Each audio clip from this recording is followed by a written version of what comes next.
నమస్తే, welcome to our channel. ప్రస్తుతం మనతో వాస్తు జ్యోతిష పండితులు, లలిత ఉపాసకులు బ్రహ్మశ్రీ నానాజీ పట్నాయక్ గారు ఉన్నారు. వారితో మాట్లాడదాం. నమస్తే గురుగారు. గురుగారు, రాముడు ప్రతి ఒక్క హిందువులకి ఆరాధ్య దేవుడు. అంటే రామాలయం లేని ఊరు ఉండదు. అంత గొప్పగా మనం రాముడిని ఆరాధిస్తాం.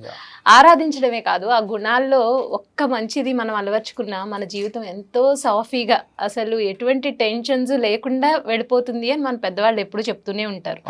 సో రాముడు గుణాలు తీసుకోవాలి అని. అయితే ఈ మధ్య కాలంలో రాముడు మాంసాహారం తిన్నాడు అని కొంతమంది, తినలేదు అని కొంతమంది అంటున్నాడు. నిజంగా రాముడు మాంసాహారం తిన్నాడా, తినలేదా, అసలు తినొచ్చా అనేది నా క్వశ్చన్.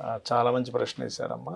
కాకపోతే అందరికీ ఈ సందేహం మిగిలిపోయింది. కొంతమంది తిన్నారంటున్నారు, అవునండి, కొంతమంది తినలేదు అంటున్నారు. కానీ నేను ఒక విషయం చెప్తాను. క్షాత్ర ధర్మము అని ఒకటి ఉంటుంది. క్షత్రియుడు మాంసం తినడంలో దోషము లేదు అని శాస్త్రాలు చెప్తున్నాయి.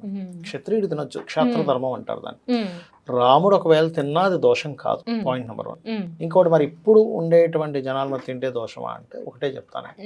మీరు నాన్ వెజిటేరియనా వెజిటేరియనా అనే దానికంటే కూడా ఎవరు నాన్ వెజిటేరియన్స్గా పరిగణించాలి, నా దృష్టిలో ఎవరిని వెజిటేరియన్గా పరిగణించాలంటే కేవలం మాంసం తిననంత మాత్రాన్ని వెజిటేరియన్ అవ్వడు. నువ్వు జనాల్ని పీకు తినకుండా ఉంటే ఆ వ్యక్తి నిజమైన నిజంగా 100% ట్రూ. నేను ఏంటో అనుకున్నా. ఇప్పుడు నేను శాకాహారి అండి, నేను ఓన్లీ పళ్ళు కాయలే తీసుకుంటాను, కానీ జనాల మీద పడి వాళ్ళని అనరాని మాట్లాడుతున్నాను, వాళ్ళని కావాలని ఇబ్బంది పెడుతున్నాను అంటే అది మాంసం తినడం కంటే కూడా ఎక్కువ ఇబ్బంది. కరెక్ట్. అసలు ఎంత గొప్ప విషయం చెప్పారంటే. అయితే ఇక్కడ ఎప్పుడు కూడా మనం ఎంతసేపు రాముడి ప్రస్తావన దగ్గరికి వచ్చేసరికి మాంసం తిన్నాడా లేదా, వాలిని ఇది కాదు, మనం సీతమ్మ వారినేమో వదిలేశాడు, ఇట్లాంటివే చూస్తారు. కానీ యాక్చువల్గా అసలు శ్రీరామచంద్రమూర్తి అతని 12వ ఏట విశ్వామిత్రుడితో రామలక్ష్మణులు ఇద్దరు వెళ్ళి వాళ్ళ యొక్క గురువు గారిని ఎలా రక్షించారు అంటే కేవలం ఒక మాట గురువు రమ్మనగానే వెనకాతలే వెళ్ళి రక్షించడం వల్ల గురువు యొక్క అనుగ్రహంతో ఎన్నో విద్యలు నేర్చుకోగలిగారు. అది మనం నేర్చుకోగలిగాం. అలాగే వివాహము, ఇప్పుడు చూడండి చాలామంది ఏమనుకుంటారంటే శ్రీరామచంద్రమూర్తి అక్కడికి వెళ్ళి తినందుకు సీతాదేవికి అయింది అనుకుంటారు. కాదు, అక్కడ శివధనుస్సుని ఎత్తిన తర్వాత సీతాదేవి యొక్క తండ్రి వచ్చి అన్నప్పుడు లేదు మా నాన్నగారు ఒకే అనుకుంటే చేసుకుంటా వివాహం, అంతేగాని నా పరాక్రమం చూపించాను కాబట్టి నేను వివాహం చేసుకుంటా అనలేదు ఎక్కడా కూడా. అది మనం అర్థం చేసుకోవాలంటే తండ్రికి ఎంత వాల్యూ ఇచ్చాడు శ్రీరామచంద్రమూర్తి. అదేవిధంగా అడవికి ఇప్పుడు రేపు పట్టాభిషేకం అనగానే కైకేయి అడిగినటువంటి ఏదైతే కోరిక వల్ల మారిపోయింది అక్కడ ప్లానింగ్. మారిపోగానే వెంటనే ఎలాగ అనుకుంటారు, నిన్నటి నైట్ దాకా అన్నారు, నేను ఎన్నో డ్రీమ్స్, ఎన్నో కళ్ళుగా నన్ను రేపటి నుంచి రాజునని అని ఏమనలేదు. అలాగే మీరు ఏది చెప్తే నాకు అదే సంతోషం అనుకొని వెళ్ళిపోయాడు. అలా వెళ్ళిపోయిన తర్వాత కూడా భరతుడు వస్తాడు, అన్నగారి కావాలి నేను చెప్పుకుంటాను వెనక్కి రా, అక్కడ మళ్ళీ ఒక ఆఫర్ ఇచ్చాడు. కానీ ఏంటి, అక్కడ తండ్రికి ఎక్కడా ఒప్పకూడదు, అతనికి అది రాకూడదు, ఆ దోషం రాకూడదు అనేటువంటిది పాటించాడు. అది మనం నేర్చుకోవాలి. ఎంతసేపు మాంసం తిన్నాడా, మజ్జిగ తాగాడా, ఇవి కాదు మనం నేర్చుకోవాల్సింది. అదేవిధంగా ఇంకోటి ఏంటంటే ఇక్కడ గమనించుకున్నట్లయితే అంటే 50 నిమిషాల వ్యవధిలో అడవికి వెళ్ళినప్పుడు ఒక 50 నిమిషాల చిల్లర వ్యవధిలో కొన్ని వేల మంది రాక్షసులను సంహరిస్తాడండి. అసలు ఎప్పుడు బాణం తీశాడు, ఎప్పుడు ఎక్కుపెట్టాడు, ఎప్పుడు వదిలాడో కనబడదంట. అసలు ఇలా బాణం తీస్తున్నాడు అని ఇలా చూసే లోపల ఇక్కడ శిరస్సు లేచిపోతుంది.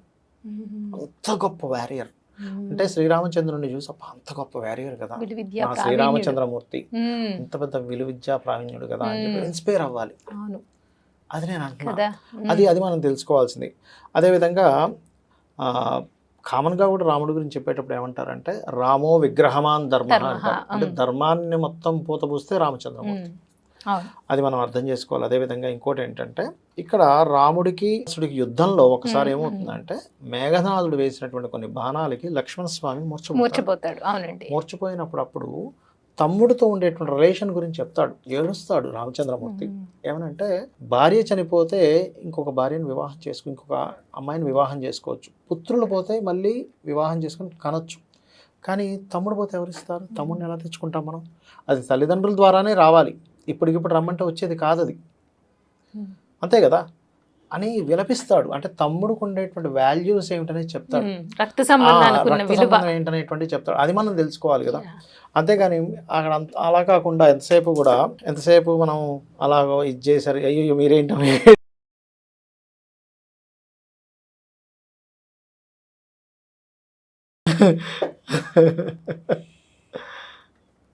చెప్పాను కదండి, రాముడు నాకు చాలా ఇష్టం.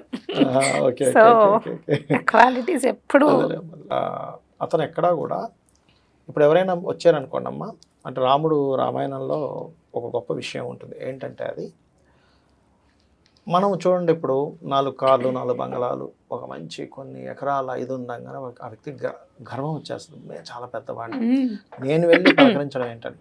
రామచంద్రమూర్తిట ఎవరైనా పొరపాటున ఆయన ముందు పలకరిస్తే, అయ్యో నేను చూసి ముందు పలకరించలేదే, నేను ముందు పలకరించాలి కదా, ఆయన పలకరించేదాన్ని అతను చూడలేదా, అయ్యో ఏంటి నేను చూసుకోలేదు రాగానే అని అనుకునేవాట. అంత పెద్ద చక్రవర్తి అయి ఉండి కూడా. ఇవి కదా మనం నేర్చుకోవాలి. అవునండి. అంతేగాని ఎంతసేపు మాంసం తిన్నాడా లేదా, చెట్టు నుంచి ఎందుకు కొట్టాడు, మరి ఆయన అంత పెద్ద ఇది ఇచ్చాడు కూడా, నేను ఇక్ష్వాకు వంశం, ఈ భూమండలం మొత్తం మాదే, నువ్వు అధర్మంగా ప్రవర్తించావు, నువ్వు మనుష్యువి కావు, నువ్వు ఒక కోతి వానరాన్ని జంతువుని చాటు నుంచి కొట్టచ్చు, తప్పు కాదు. అది కాక నువ్వు అధర్మం పాటిస్తున్నావు కాబట్టి, అధర్మంగా నువ్వు తమ్ముడి యొక్క విషయంలో అతను చెప్తున్నావు వెనకుండా నువ్వు అధర్మం పాటిస్తున్నావు కాబట్టి, నువ్వు ఒక జంతువువి కాబట్టి నిన్ను చాటును కొట్టేటువంటి హక్కు నాకుంది కాబట్టి నేను కొట్టాను, అంత వివరణ ఇచ్చిన. అసలు మళ్ళీ ఇప్పటికీ ఇంకా దాని గురించి మాట్లాడుకుంటాం. అవునండి, రైట్. అలాగే అంటారు కదా అండి, రావణాసురుడు కూడా యుద్ధంలో అతని అస్త్రాలని పోతే వెళ్ళి మళ్ళీ అస్త్రాలు తెచ్చుకుంటే రేపు రా అన్నాడు, కానీ అస్త్రాలను అయిపోయాయి కదా, ఇదేదో ఛాన్స్ దొరికిందని యుద్ధం చేయలేదు. ఇలాంటివన్నీ మనం నేర్చుకోవాలి కదా, అంతేగాని ఆ వ్యక్తికి ఏమీ లేదు కాబట్టి ఇక్కడ ఇదేదో రైట్ టైం అని చెప్పి అవతల మనల్ని ఇబ్బంది పెట్టే ఇవి మనం నేర్చుకుంటున్నాం. ఇవి కదా మనం నేర్చుకోవాలి రాముడి నుంచి. అలాగే చూడండి, సీతమ్మ వారిని తీసుకువెళ్ళిపోయినప్పుడు కూడా ఆ హనుమంతుడిని పంపిస్తాడు వారిదిగా, అంటే వదిలేసే సీతమ్మని అని ఫస్ట్ మాటల ద్వారానే తేల్చుకుందాం అనుకున్నాడు తప్పితే ఇంకా తప్పని పరిస్థితుల్లో యుద్ధం చేశాడు అనేది కూడా స్టోరీలో ఉంటుంది. రంగంలోకి వెళ్ళాక కూడా అప్పటికే అంటాడు రావణాసురుడితో, ఇప్పటికైనా సరే వచ్చి క్షమాపణ కనుక అడిగినట్లయితే, సీతాదేవిని అప్పచెప్పినట్లయితే రాజ్యం యుద్ధం చేయకుండానే వదిలేస్తాను, చంపకుండా వదిలేస్తానని చెప్పి చెప్తాను. అంత కరుణామూర్తి రామచంద్రమూర్తి. అది వదిలేసి ఇవన్నీ సుగుణాలు మనం ఎలా బ్రతకాలో నేర్పించడానికి ఆయన భూమి మీదకి వచ్చి చెప్తే, ఆయన మాంసం తిన్నాడా, అందులో బోన్లెస్ తిన్నాడా, బోన్స్ తో తిన్నాడా, కరెక్ట్ మీరు అన్నది అది. ప్లస్ ఇంకొకటి ఏంటంటే, సీతమ్మ వారిని వదిలేశాడు, మంచి భర్త అయితే ఎలా వదిలేస్తాడు, అలాగే మీరు అన్నట్టు ఇందాక చెట్టు చాటు నుండి యుద్ధం చేశాడు, ఇవే తీస్తారు తప్పితే 1,00,000 క్వాలిటీస్ ఉన్నాయి కదా, ఒక్కటి అలవర్చుకున్నా మన జీవితం ఎంత హ్యాపీగా గడిచిపోతుంది కదా. అదే కదా అండి, అవి ఎందుకు తీసుకోలేము కదా నిజంగా. రామ అని స్మరిస్తే చాలు. అసలు అగ్ని బీజము అమృత బీజము ఆ 2 అక్షరాలు కూడా ఎంత గొప్ప శక్తిని ఇస్తుంది. అంటే ఆంజనేయ స్వామి మరి శక్తి ఎలా వచ్చింది, రామనామంతోనేగా అష్టసిద్ధులు ఆయనకు వచ్చాయి. ఆ విగ్రహం చూసినా సరే ఎంతో ప్రశాంతంగా అనిపిస్తుంది కదా, చాలా అసలు. రైట్ గురుగారు, నిజంగా చాలా గొప్ప విషయాలు రాముడి గురించి మళ్ళీ ఇంకొకసారి మీ నోటి ద్వారా తెలుసుకోవడం నిజంగా హృదయం స్పందించింది. చాలా అదృష్టం చేసుకుంటేనే ఇలాంటి మాటలు వినగలం. ధన్యవాదాలు గురుగారు. శ్రీమాత్రే నమః.